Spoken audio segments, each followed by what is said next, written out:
There is no hiding from the truth. We are in the middle of an economic recession. But what does that mean for the Bay Area housing market? Coming up on this Silicon Valley Snapshot. We are just a matter of days away from being in a true recession. 2 back-to-back quarters in the red. It's about to be plastered all over the news. But what does that mean for the Bay Area housing market, and how have we been doing these last couple of weeks and months since all of this stuff started to happen? And then what's going to happen here coming up in Q3 and in Q4?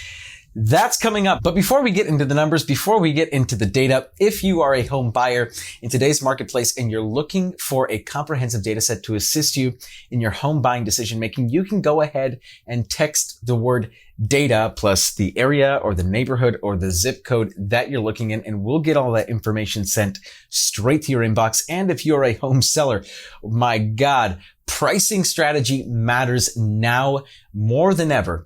You can go ahead and text the word data plus your property address to the number down below for a ton of information that's going to allow you to make the best pricing decision possible.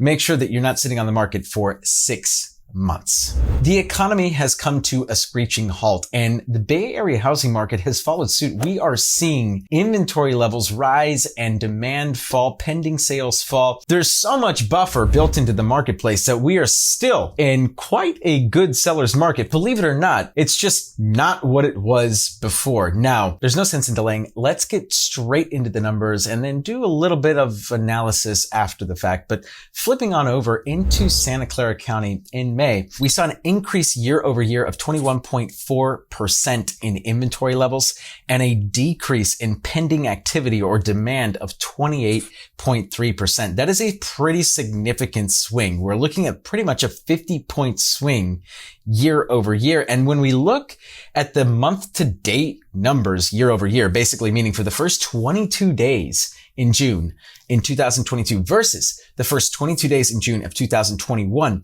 we're seeing an even more dramatic reaction to everything that's going on, with 42.5% increase in inventory levels and a 40% decrease in pending sales. Wow. That's astonishing. That's like an 82-point swing. And as an agent and leading a team now of close to 20 agents here in the Bay Area, we're seeing all these stats play themselves out in real time. Like we're experiencing it right now. And it's interesting because even though all of this is going on, we're still in a very good seller's market. Let's look at this graph here right now. Look at the pending levels and the inventory levels. We're basically at a 1-to-1. Pending versus inventory. And what that means is that the absorption rate is practically 100%, somewhere in like the 90% range.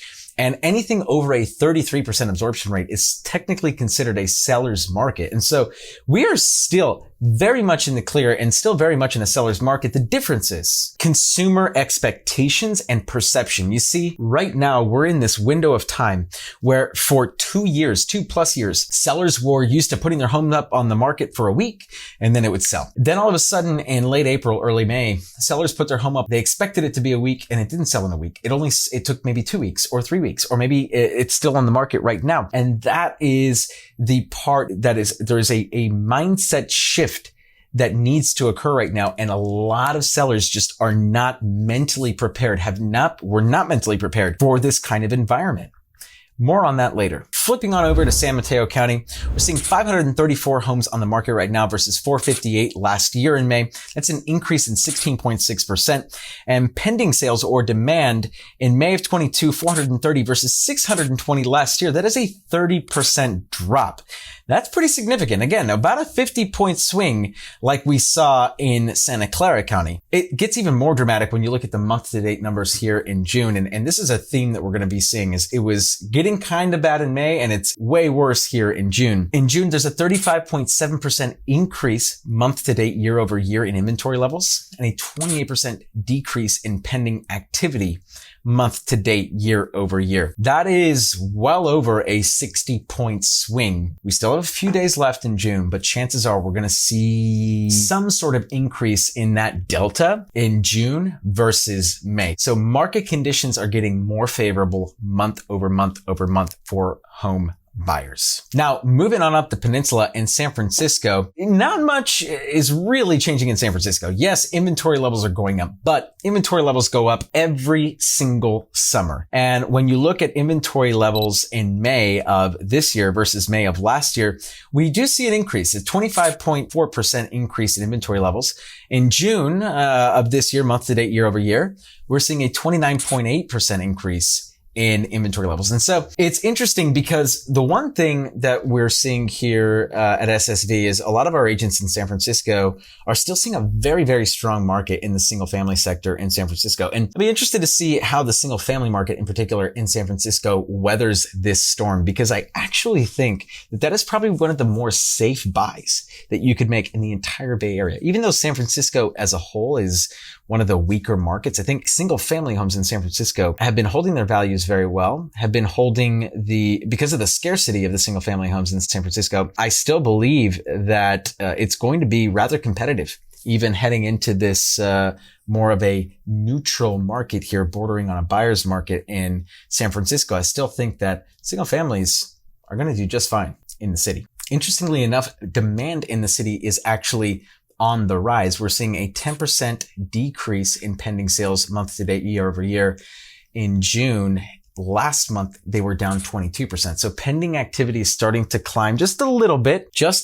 Let's see how that plays out this summer. I'm very interested to see how San Francisco reacts, because this market has been all over the place. It's been volatile, but the single family sector has been holding its value quite well because of the scarcity, has been maintaining, if not gaining, in a lot of different parts of the city. Flipping on over to Alameda County in May, there was a 41% increase year over year in inventory levels. That is a lot, but you couldn't get lower than what we were experiencing in May of 2021. That was very, very low inventory levels for the spring market. And so in terms of pending sales, we are seeing a 19.3% decrease in pending activity year over year. Now, flipping on over to June of this year, a 60% increase so far in inventory levels month to date, year over year, versus a 36.1% decrease in pending activity month to date, year over year. Basically, nearly 100-point swing month to date, year over year in Alameda County. You look at the graph though, and you look at the absorption rate, and really what we're experiencing right now is a stabilization.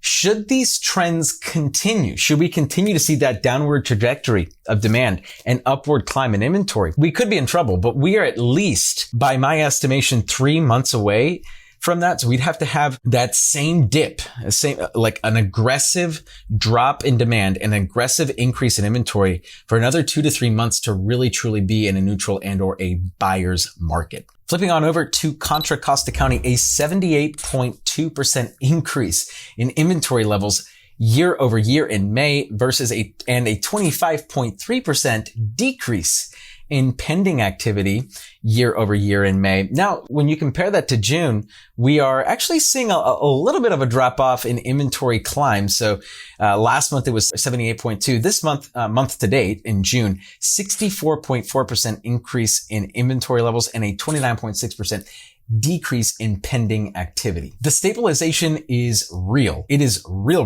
right now. And the expectations of the seller must come back down to reality, just in terms of how long the home is going to sell, what the home is going to sell for. These are all things that a few months ago were of no concern to sellers, but in this market, things are changing very, very quickly. Flipping over to San Benito County in May of 22, 93-point increase in inventory levels and a 25% decrease in pending activity. When you compare that to June, we're only seeing a 35% increase month to date, year over year in inventory levels versus a 16.7% decrease in pending activity month to date, year over year. So things are kind of leveling off this month versus last month. Last month was very dramatic. But that being said, I mean, April and May of last year was incredible for San Benito County. Very rare market conditions for that market. So It's interesting to see what's going on right now in more of the secondary marketplaces here in the Bay Area.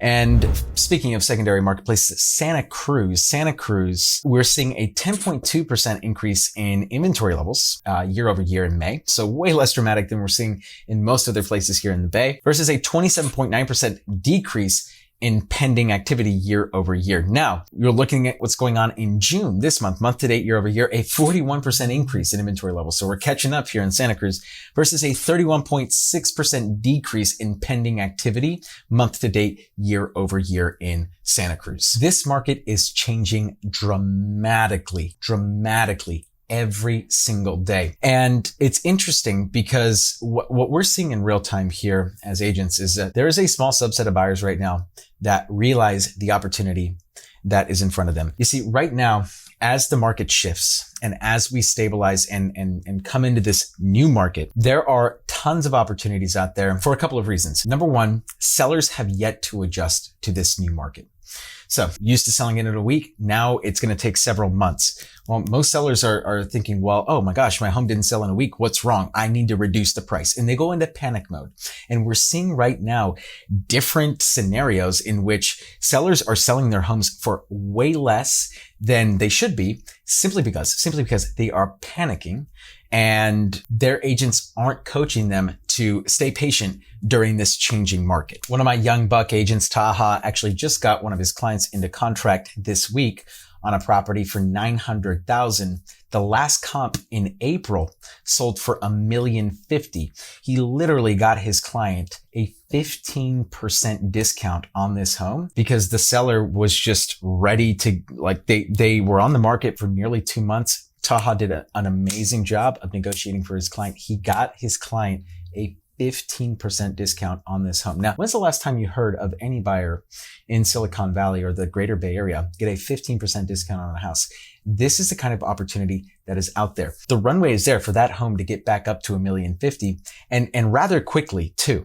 So while everyone else is crying in a corner and worrying and panicking, those who are taking advantage of the opportunities out there are the ones who are winning, and they're winning big. And just as an aside, that client that Taha helped buy that home at a 15% discount, that client found us through our YouTube channel. So he was watching just like you are right now and decided, hey, we're going to reach out to the Selling Silicon Valley group because I want their help. So if you're sitting at home and you're also looking for an agent that's going to be able to help you negotiate a great deal in this market, reach out to us at the number down below. We would love to help you out and make an incredibly informed and educated home buying decision. So the opportunity is there. One, the sellers are panicking.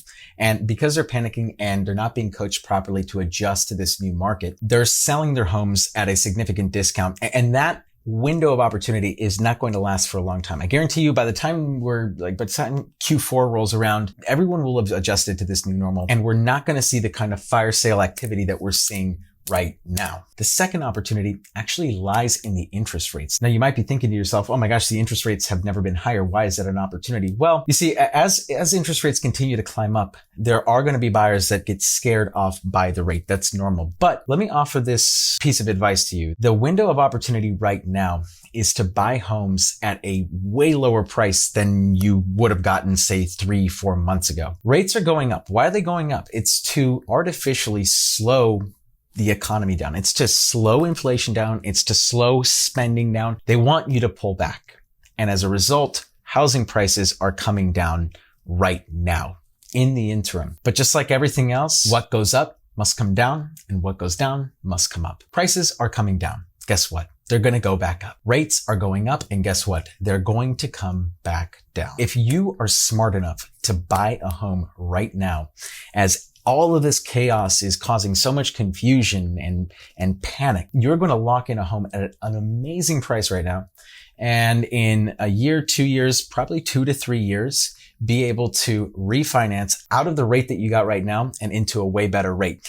Therefore, getting an amazing price and an amazing rate. A year ago, you could get an amazing rate, not so much an amazing price. But right now, you can lock in that amazing price. And in the future, buy down, refinance, and get into a much better rate. Now, there is an assumption there. There is an assumption that rates are going to come back down. At the aggressive speed at which rates are climbing right now, it's almost guaranteed that at some point in the future, rates are going to come down. It might not be forever, but there will be a rebounding effect. Just how prices are coming down right now, it's that rebound.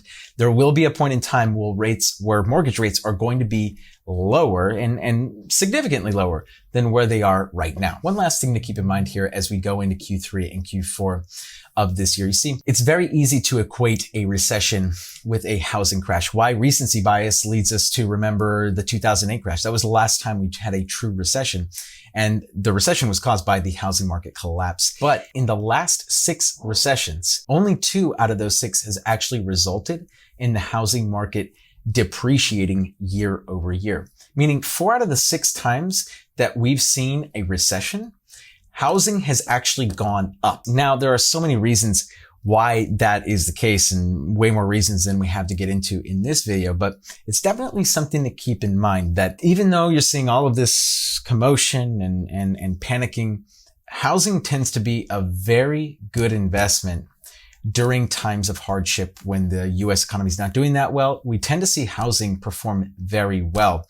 And even though in this moment right now, it might seem, oh my gosh, it's the end of the world, I have a funny feeling I know how Q3 and Q4 play out here, and it's not what you think it's going to be. It's way too soon to tell exactly what's going to happen, but you can count on the Silicon Valley Snapshot continuing to bring you the latest, most up-to-date data and information when it comes to the Bay Area housing market. If you've made it this far in the video, first of all, thank you. It means a lot to me. And it really, really helped me out if you would click that subscribe button and the notification bell and a thumbs up. It costs you nothing, costs 5 seconds of your time. And as a thank you for doing that, I will send you a free shirt. You can text the word free shirt plus a screenshot. Make sure that you text in a little screenshot of your subscribe button. So you just do like the screenshot thing and then like send it in. Text free shirt to that number as well, and we will send you a free shirt, little selling Silicon Valley swag for you as a token of my appreciation.